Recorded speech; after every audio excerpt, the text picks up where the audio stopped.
Giants fans, this is the post-game report for Week 2, Dallas versus the Giants. It's the day after. I needed a good night's sleep after that one. So I have some thoughts for you.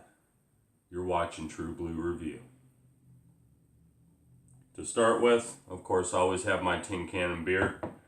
But I'm also going to start with having a shot tonight because it's really tough putting a show like this together when you don't really have anything positive to say.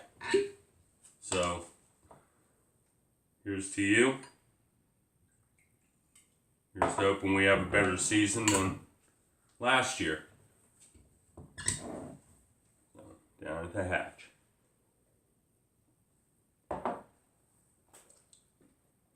So let's talk about, first of all, an old adage that kind of came up. I put it on Twitter earlier today. Just kind of popped in my head. What looks great on paper doesn't necessarily translate to the field. I have a feeling that that's where we are at this point. I think things can get better. This team looks really good on paper, despite the right side of the offensive line. As we kind of run through everything in this, and we'll begin to talk a little bit more about that and where we go. And, what I think the Giants may need to do to keep moving forward and what we need to do as fans.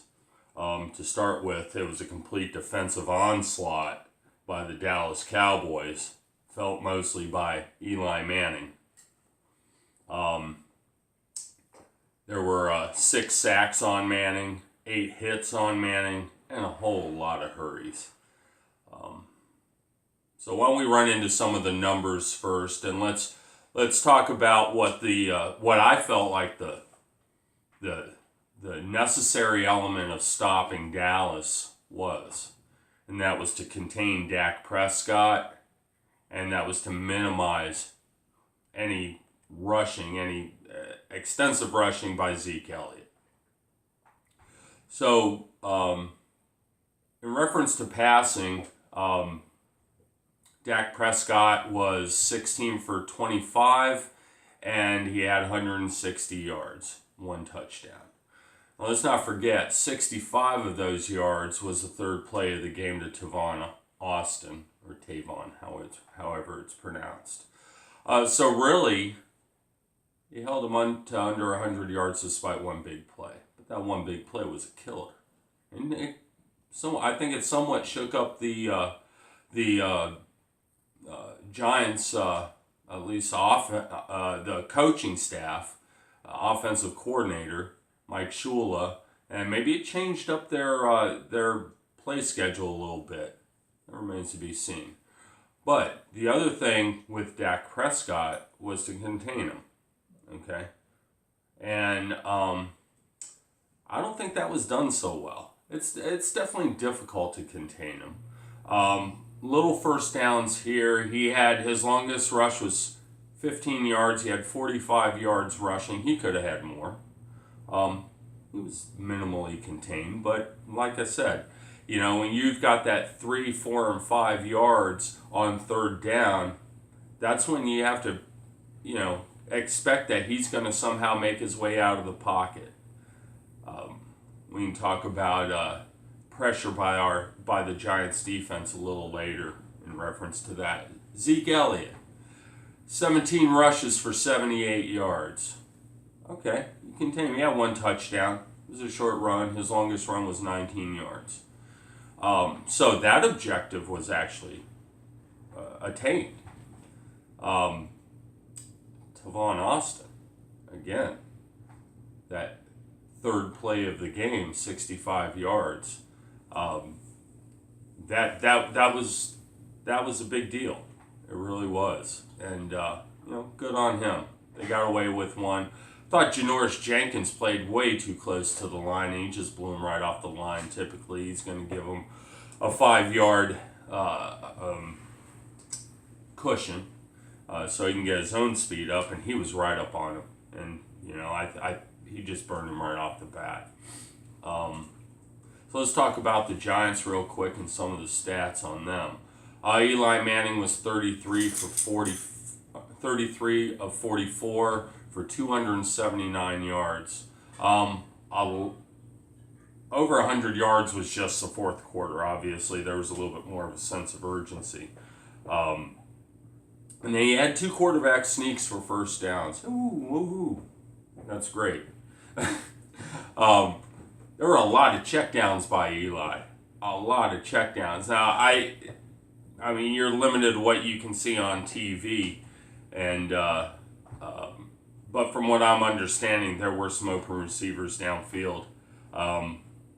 But in the first half, he had 4 sacks against him. I think he was just shaken. I mean, you saw his face on one of the sacks, which, by the way, Stewart should have picked up his man coming in. We'll talk about that later. And he completely didn't even touch the guy. So anyway, Manning was pretty shook up, and I think he just wanted to get rid of the ball as quickly as possible. He did take some downfield throws, but nothing really substantial. Saquon Barkley, probably, again, for second week in a row, the bright spot, minimally. But, this is a guy, I think when you were watching this game, you were probably saying, he's making something out of nothing. Because literally, he had nothing. And here's a guy that was rushing, trying to open up something. And, again, a lot of passing to him as well. A lot of receiving yards on his end. 11 rushes for 28 yards. Not what we want to see out of a premier back. And that has a lot to do with the offensive line and the way they set their defense up. It was obvious that the Dallas defense was going to work our offensive line over, and they did that throughout the game. Receiving yards. He led the receivers at 14 receptions for 80 yards. You never want your back leading your receivers. So, anyway, moving on. Evan Ingram, 7 catches, 57 yards and a touchdown. Okay. Tight end, you're going to be right around there. And I don't think he really had any drops. But nothing of significance, let's put it that way. Again, everything was, literally it was just crazy.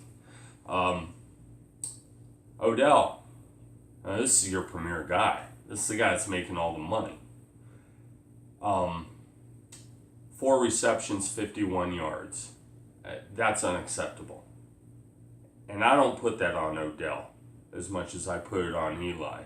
And the offensive line, and you can keep going down.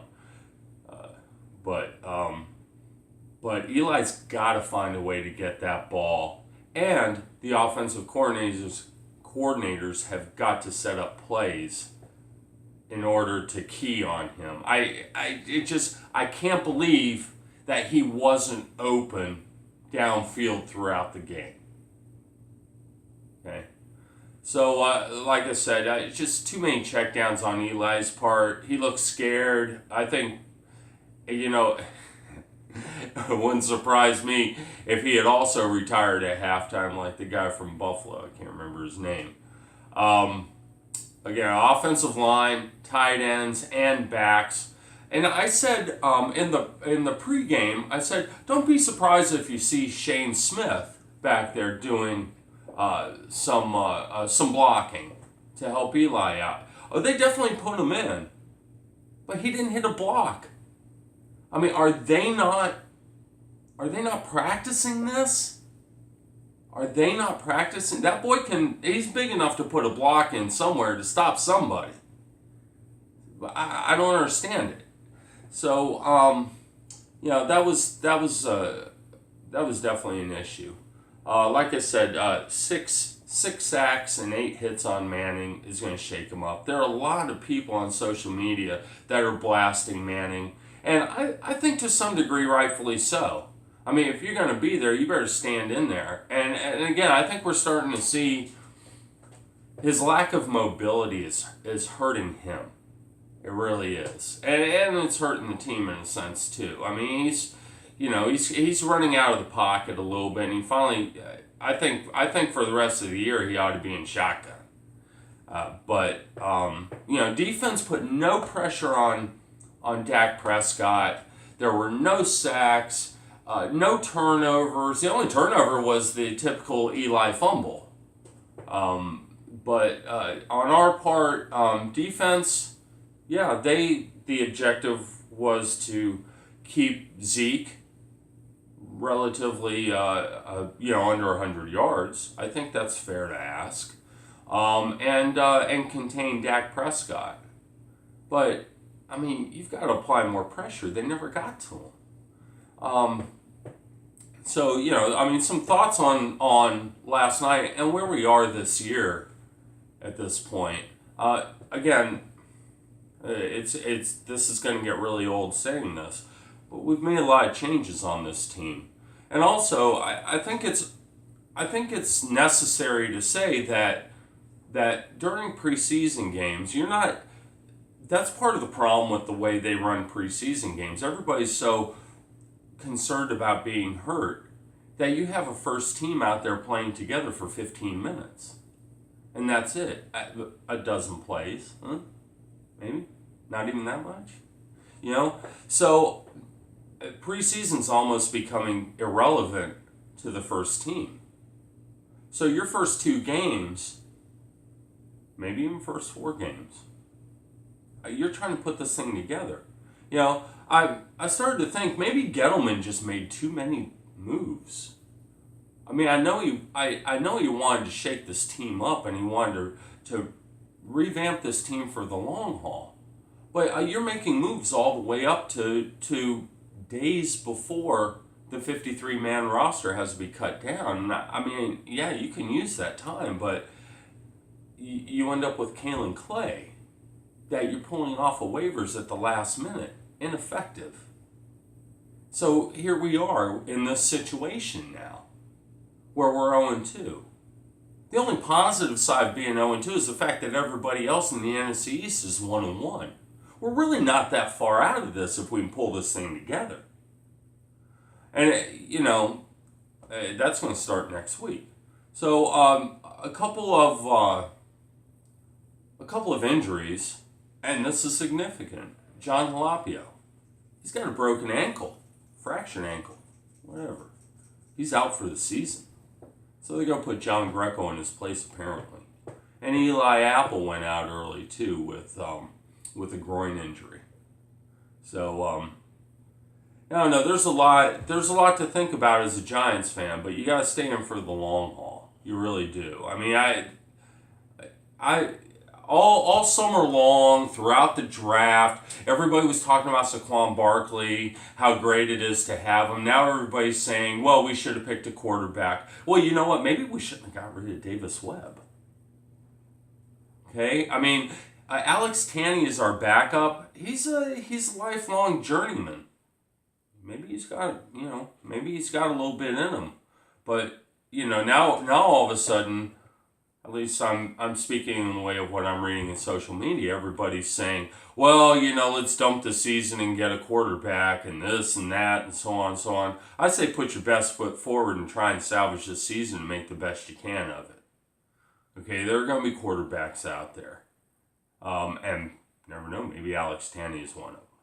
So I wish Davis Webb was still on the team, though. I think he worked his ass off for it.